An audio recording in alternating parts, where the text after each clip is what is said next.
Magandang araw po mga kababayan. Welcome po sa Pinilangan Lakbay. Ayan, naway safe po ang lahat. Ang pagsasaluhan po natin ngayon ay tropical, kinilaw na sugpo. O di ba? Napakagandang tingnan. Spicy, sweet, salty. Ay, napakabango. Sa mga gusto pong magmukbang, pwede nyo na pong i-fast forward. Siyempre, alam nyo naman po yung boses ko dito. Pangpameme, napakalamig. Pwede nyo pong fast forward sa mukbang. Sa mga recipe po. Sa recipe po, sundan nyo lang po yung aking balintataw na pagpapaliwanag. Yan. Meron pong supo. Malinis na po. Nabili ko po ito sa shop. Lalagyan ko po muna ng asin. Ano bang klaseng asin to? Mineral salt. Hindi na pa kailangang mineral salt. Kasi hindi ko naman nagagamit to eh. Pero asin din to. Pinasosyal lang. Haluin po natin. Kailangan po mag-release po muna ng lansa. Ayoko po kasing idiretsong ikilaw.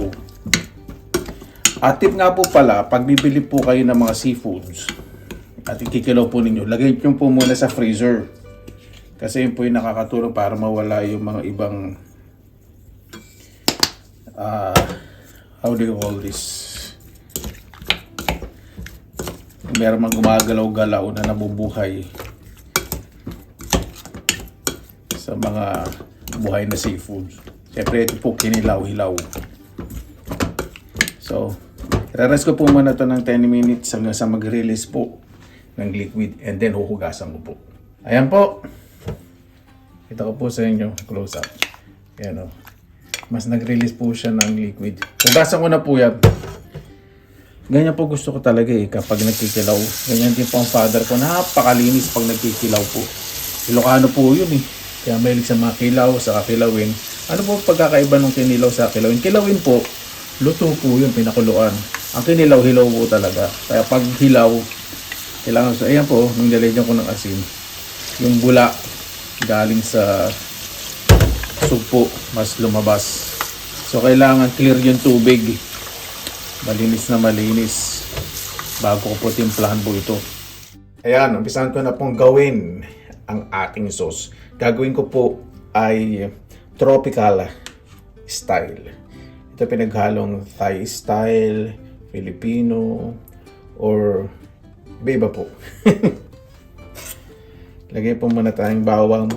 Ang bawang maganda po yan. Nakapatay po yan ng mga bacteria. Yun po yung paniniwala ko. Pakicorrect po kung tama yung pinagsasabi ko. Sibuyas na pula. Kamatis. Siyempre sa Pilipinas, hindi po tayo mostly naglalagay po diba ng bawang. That's all done. Ano naman tayo? Ito po yung mga gagamitin po natin. Kasi na po wala ako sa sarili ko na naman. Lagi naman wala kuya eh. Lalagay po akong tamarind sauce. Ito po yung hinog na sampalok na maasim. Pinakuluan po sa konting tubig, dinurog at tinanggal yung buto. O, di ba? Natutunan ko naman to sa Thai na kaibigan ko. Lalagay po tayo ng boneless na bagong isda. Pwede po ngayon gumamit ng shrimp paste. Depende po sa inyo. Lalagay po tayo ng konting patis. Wala na. Talagang konti na lang. Wala na akong patis pala. Hindi na mineral salt ang gagamitin ko. Yung ordinaryong salt na lang. Lagay po tayong konting asin. Maglalagay po ako ng asukal. Mas maganda pong gamitin asukal na pula. Pero mas gusto ko po itong puti. Gaano po karami yung mga pampaalat na nilagay po natin. Ganun din po dapat karami ang asukal. Lalagay na rin po ako ng lemon. Hindi na po kinakailangan lemon. Sa Thai cuisine, ginagamit po talaga nila dayap o lime. Sa Pilipinas kayo, gamit kayong kalamansi. Para sa akin, mas masarap po yung kalamansi. Pero kung Thai style ang gagawin po ninyo, gamit kayong lime. Yan, buti hinog po itong nabili kong lemon at madaling pigain. Naglalagay po ako ng sili. Mas maganda pong gamitin siling labuyo. O ito po yung tinatawag na Thai chili. Sa atin po masarap yung siling palay, yung maliliit. Nako, yun ang masarap sa sa kinilaw o kaya sa kilawin. Diba? Isang piraso lang talagang yung amoy. Sa kalasa, masarap. Ayan! Haluin na po natin. Naglagay niya po pala ako ng konting chicken powder. Depende po sa inyo kung anong pampalasa pa pwede nyo ilagay. Haluin po natin itong mabuti. Sa Thailand, talagang ina-almeris nila ng bagya. Pero yung ilalabas lang nila yung flavor, hindi mo yung durug-durug. Sa Cambodia rin, meron din ganito. Halos nagkakapareho sila ng Thai na salad. Haluin po natin ito hanggang sa matunaw yung asukal. At ito po yung isa sa nagpapasarap po. Mais. Nilaga po yung mais. Ayan, halong-halo na po. Natikman ko na po, tama na po sa akin yung asim, yung alat, saka yung tamis. Hindi po siya masyado matamis. Saka yung alat, napakagaling po talaga na may bagay siyang country. So, ang dami natin pang paalat na nilagay. Wala pa rin kaalat-alat. Nabalanse yung lasa.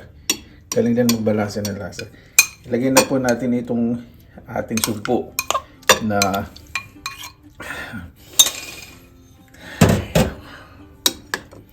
bango nung magkakahalo nung mga nilagay natin kanina. Bango na amoy. Yan po natin itong mabuti. Yung ma-absorb po yung flavor ng maayos. At mayroon din po tayong crispy homemade chicharon. O, di ba? Ready na po. Kain na po tayo. Mabuhayan! Maraming salamat na po sa Panginoon. Nagkasama-sama na lang po tayo na way safe po ang lahat. Bago po tayo isang pasalamatan po muna natin ng Panginoon. Panginoon, maraming salamat na po sa biyaya binigay po sa amin sa araw na ito na way ang bawat isa po ligtas. Lalo na po yung malalayo po sa kanilang mahal sa buhay na way ang bawat isa makuha po ng maayos sa kanilang mga tahanan. Kaya na po bahala po sa amin, sinusuko na po namin sa inyo at sa kanilang susamin. Hindi po ka nakatest, kumuha po kung konting kanin.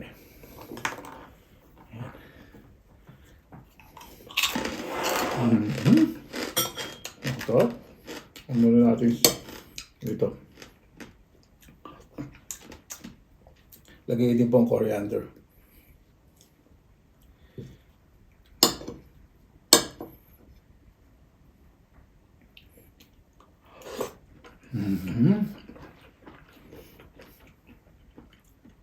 Ang soup po masarap, madamis-damis.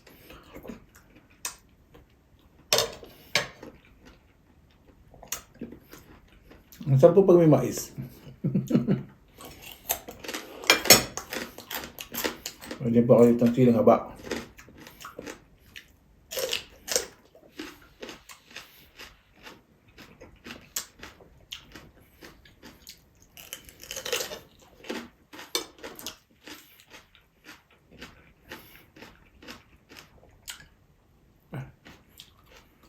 Basta pa iba-iba yung kutsara gamit ko.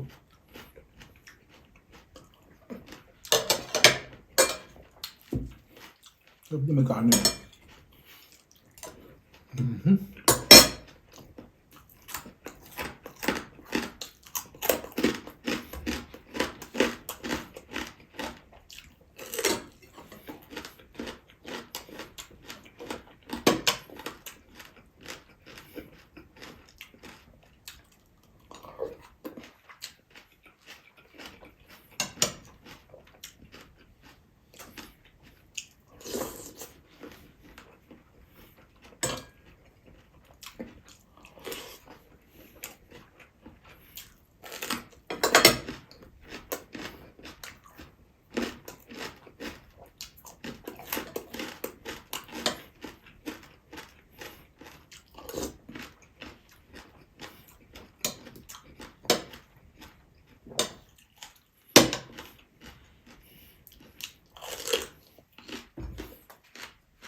Itong supo po na to, malinis na malinis, no? Itong sili po na to, hindi po ito sili paniga manamis, pero pag malapit na po dito sa tangkay, mga isang klase nito mahaba rin. Dark green yung pumanghang.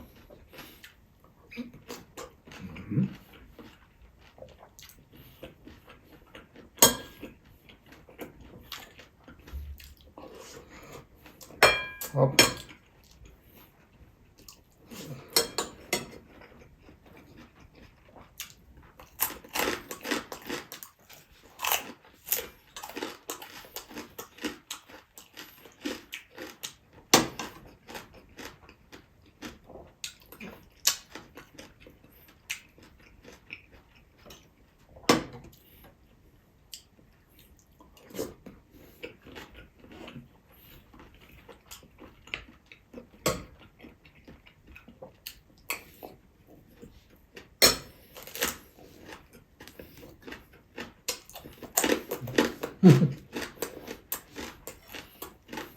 Hop.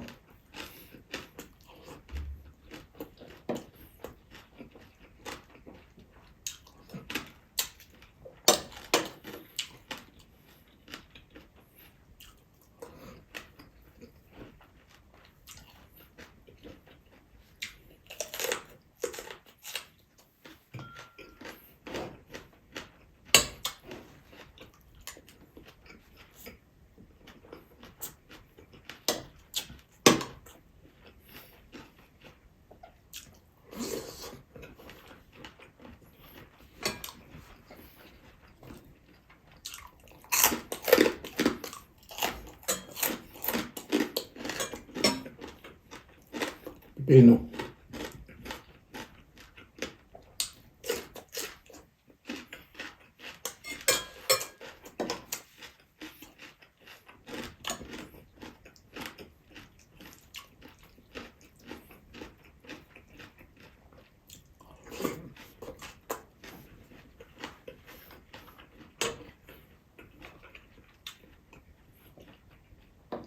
Yung hipon po, wala akong nalalansang lansa. Kasi dahil po, di ba, nasinan muna natin sa hinugatan. Ang sarap.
Yung mga Thailander po, pag kumakain po niyan, may stick rice. Yung mga Cambodian, kanin din. O kaya ganyan lang po. Tapos sa Laos, may ganyan din po sila eh. Iba lang po yung style. Yan. Kapit-kapit na natin.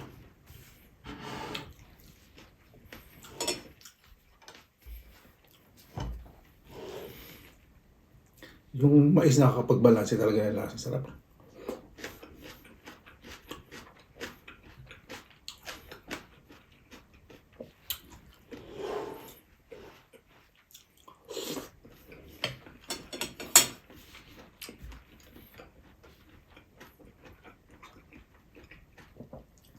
Ganito style, pwede rin po kayo maglagay ng boiled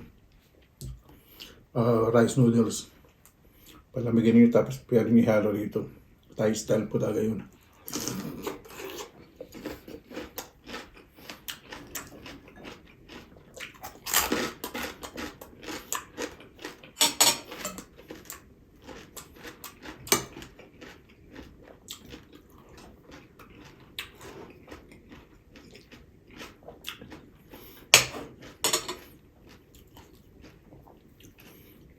Tapos may coriander. Nababalance yung lasa.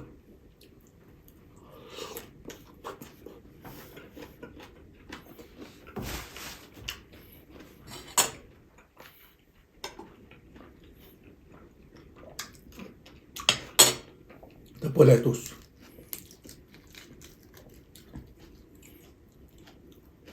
Hindi lang sa dekorasyon.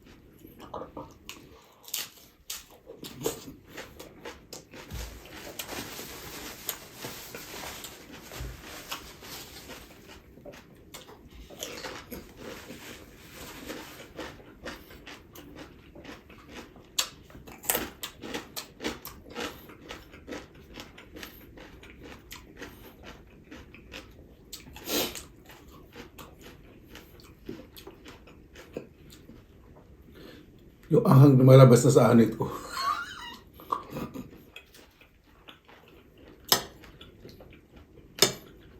Sarap.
Winner na winner.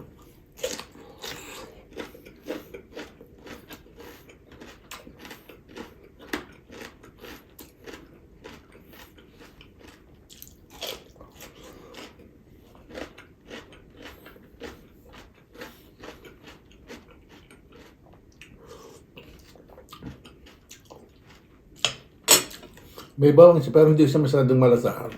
Galing po talaga. Galing po ng gawa po ng mga salad ng ibang ano po, Southeast Asian countries. So,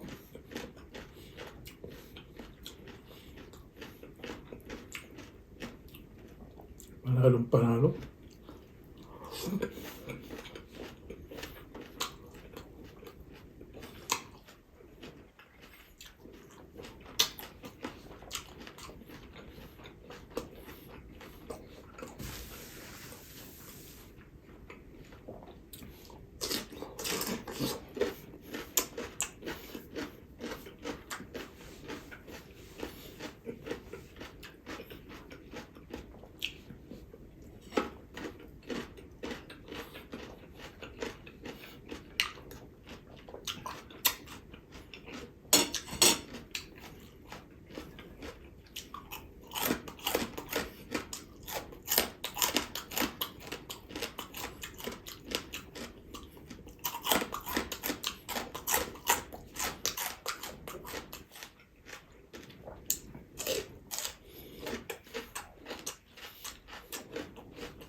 Ang salsa sobrang angang po, pero ang sarap. Sarap higupin.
Ganun lang po kayo nakapangyarihan sa anghang. Ito po tira ko, ilalagay ko po sa container. Kailangan po walang mga dahon. Ito, tulad ng lettuce. Meron pa ba? Isa pa nga. Napakasarap.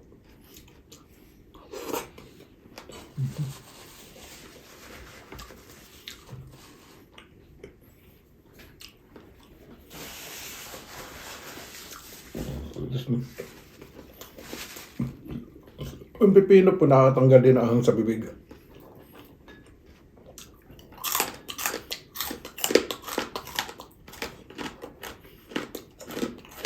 Sabi sa harta na agad.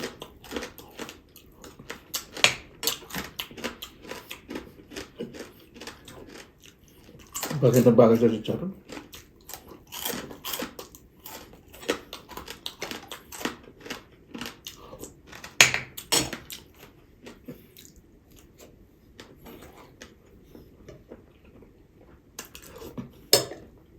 Dali lang po ah.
Napakasarap.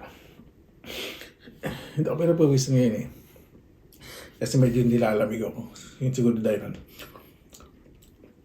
Paano ba bakit tayo tapos pasalamatan po muna natin ng Panginoon. Panginoon, maraming salamat po sa biyaya po sa araw na ito na bawat isa po. Ang mas maging mabuti po sa kanya ng kapwa, alisin na pang galit sa puso. Napakasarap pong kumilos na puro positibo po nakakita sa paligid. Kayo na po ang bahala po sa amin. Isinusuko na po namin sa inyo lahat sa ngalan ni Jesus. Amen. Paano po, maraming salamat na po sa inyo oras na inilaan sa pinilaan ng lakbay. Basta lagi po tayong positive vibes, good vibes. God bless. Ingat po lagi. Magandang araw. Laban lang.